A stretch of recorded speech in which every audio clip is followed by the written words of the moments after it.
So in this short audio recording, we're going to go through and talk a little bit about asthma for the physical therapist. And this is assuming you already know some basic things about asthma. You've had asthma information previously in the curriculum, and this is just meant to be a quick refresher for you.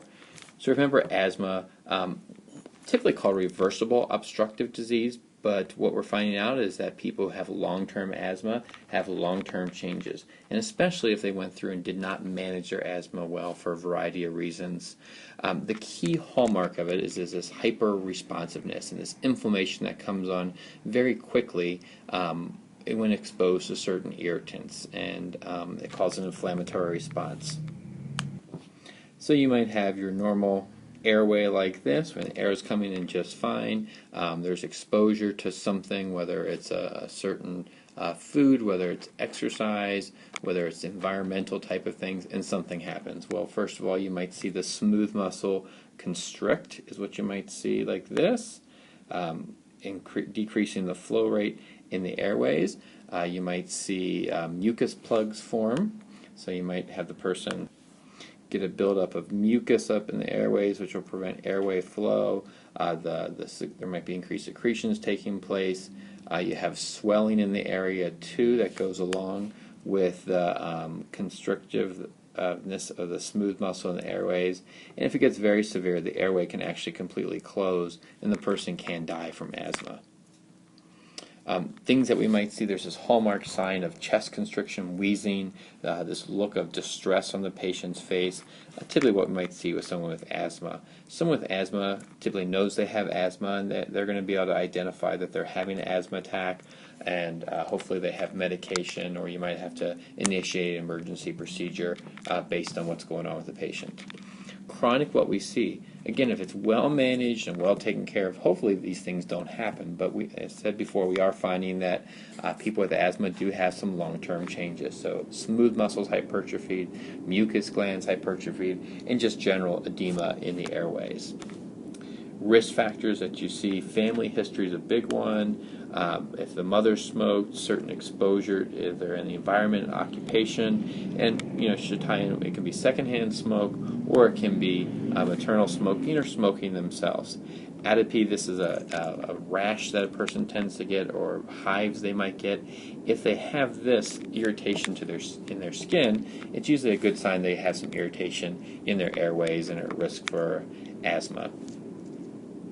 What can trigger it? As I said, allergies, pollution, exercise, food, water, weather, a variety of different things. But it's really on that individual, it's on that patient themselves to know what causes their asthma to happen, what's going to lead to it. And a well-managed plan, they're going to be able to identify that whenever they exercise, that's what they do. So what do they need to do? They need to be, hydrated, or they need to avoid an indoor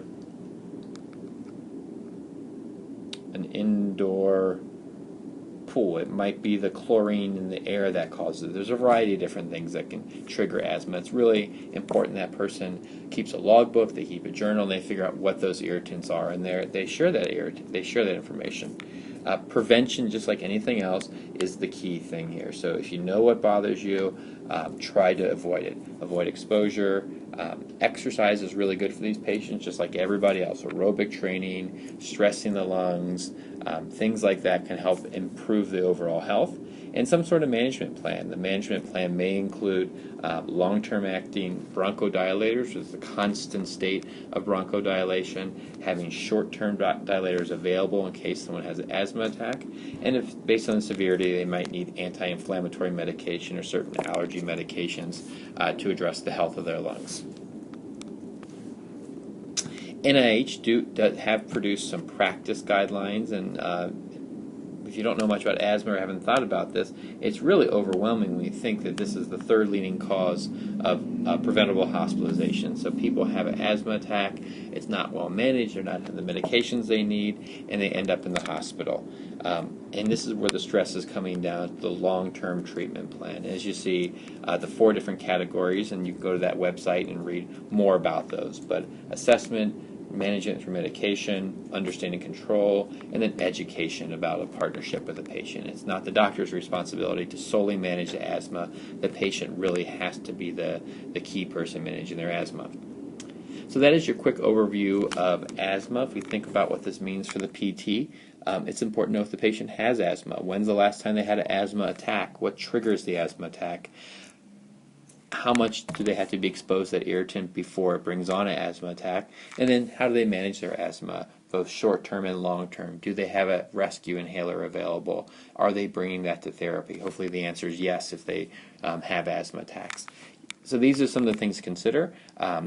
Asthma, you're going to see that not typically as a primary diagnosis in physical therapy, but it's very common to see asthma in someone's medical chart. And so it's important that all therapists know what asthma is and the impact it might have on our patients.